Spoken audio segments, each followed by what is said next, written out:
At around 7 p.m. on Sunday, June 12, 1977, the night before camp started, the girls huddled in their tents. Among them were Lori Lee Farmer, 8, Doris Denise Milner, 10, and Michelle Heather Guza, 9. The girls were all residents of Broken Arrow, Oklahoma, a suburb of Tulsa. They were sharing tent number 7 in the camp's Kiowa unit, which was located the farthest from the camp counselor's tent and partially obscured by the camp's showers. At around 6 a.m. on June 13, a camp counselor on her way to the shower saw a girl's body in her sleeping bag in a wooded area just outside the tent area. It was discovered that all 3 girls from tent number 7 were missing. As counselors began searching, they discovered the girls from tent number 7 had been murdered. 2 bodies were inside a sleeping bag, crumpled towards the bottom of the bag, and 1 body was visible on the outside. They had been left on a trail leading to the showers, about 150 yards from their tent. Subsequent testing showed that they had been bludgeoned and strangled. All 3 girls had been assaulted.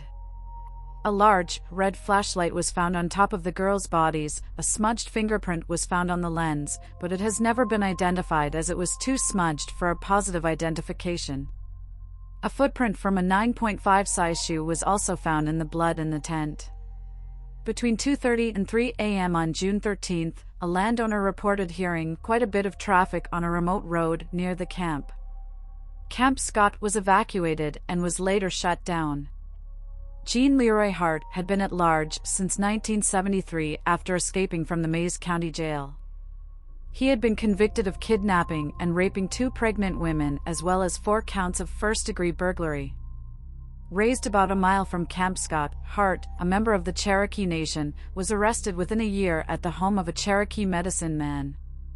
He was represented by Garvin Isaacs, a local Oklahoma attorney. He was tried in March 1979. Although the local sheriff pronounced himself 1,000% certain that Hart was guilty, a local jury acquitted him. As a convicted rapist and jail escapee, Hart still had 305 years of his 308-year sentence left to serve in the Oklahoma State Penitentiary. On June 4, 1979, 2 years after the murders, Hart collapsed and died of a heart attack at the age of 35 after about an hour of lifting weights and jogging in the prison exercise yard. On September 27, 1966, Alan Redston was sent by his mother to buy ice cream for himself and his brother from the local shops in the Canberra suburb of Curtin. However, Alan sent his brother away and headed to his friend's house, planning to spend the day at the Curtin Tip. After waiting for a short period of time, Alan left the area and was not seen again until his body was discovered the next day. Alan's body was discovered by police among the reeds in a creek bed in Curtin. He had been bound, strangled, wrapped in carpet, and then moved to the location. A manhunt began and quickly turned up the descriptions of 2 suspects, a blonde-haired youth, aged 13 to 15, and a young man. Both men were seen with Alan earlier that day, and both were seen leaving the tip, where Alan is believed to have been murdered. 2 boys also came forward to report incidents earlier that year in which 2 men with the same description had bound and attempted to murder them in a similar way. The first boy was tied up and thrown in a lake, however he managed to free himself and swim to safety. The second was also bound, but escaped with help from his friends. Neither incident had been reported to police until that point. No one was ever officially charged with the crime, however it was suspected that Alan Redston may have been a victim of serial killer Derek Percy.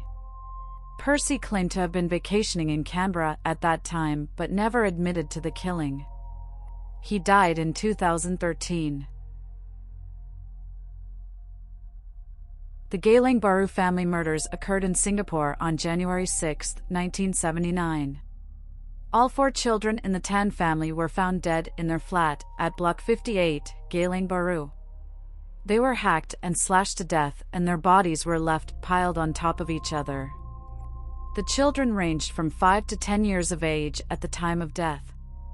Their parents, Tan Kun Chai and Lee Mei Ying, were working at the time of the murders. The police interviewed over 100 people who were possible suspects. However, the case remains unsolved. At 6:35 a.m., Tan and Lee left for work.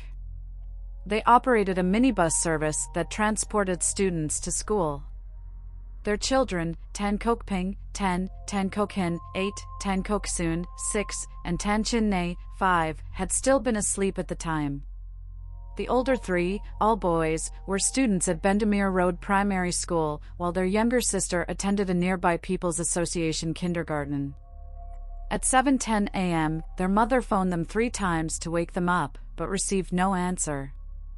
She proceeded to ask a neighbor to help wake the children. The neighbor knocked on the door, but also received no reply. When the couple returned home after 10 a.m., Lee found the bodies of her children in the bathroom. They had been left piled on top of each other in their t-shirts and underwear, with slash wounds on their heads. The right arm of Kokping, the oldest child, had been almost severed, while Chin-nae, the youngest child, had slash wounds on her face. The children were reported to have at least 20 slash wounds each. The police concluded that the murders were premeditated and that the killers had taken care to avoid leaving evidence. However, there were bloodstains in the kitchen sink and the killers appeared to have cleaned themselves prior to leaving the flat. There was no evidence of forced entry, the flat had not been ransacked, and no items were reported missing. The murder weapons, which are believed to have been a cleaver and a dagger, were never found. The eldest son, Kokping, is believed to have put up a fight with the killer, as several strands of long hair were found in his right hand. The investigation was conducted by the Criminal Investigation Department's Special Investigation Section. They were unable to identify a motive but inferred that the murders were motivated by vengeance. The police also believed that the perpetrators had personal knowledge of the Tans and their circumstances, as they were seemingly aware that Lee had undergone sterilization after the birth of her last child. The Tans received a Chinese New Year card 2 weeks after the murder, depicting happy children playing together with the words, "Now you can have no more offspring," hahaha, in Chinese. It was signed off as the murderer. The sender addressed the parents by their personal nicknames, Chai and Aing, further amplifying the theory that it was someone with close relations to her knowledge of the family.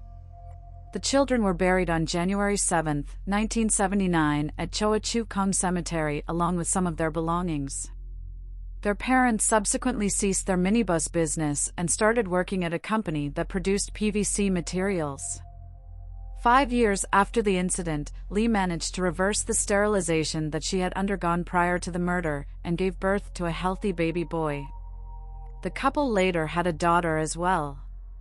In 2004, True Files, a Singaporean crime show, reenacted the murders of the 10 children, and the adaptation was aired as the final episode of the show's 3rd season. If you found this video intriguing, don't forget to like, share, and subscribe for more captivating content.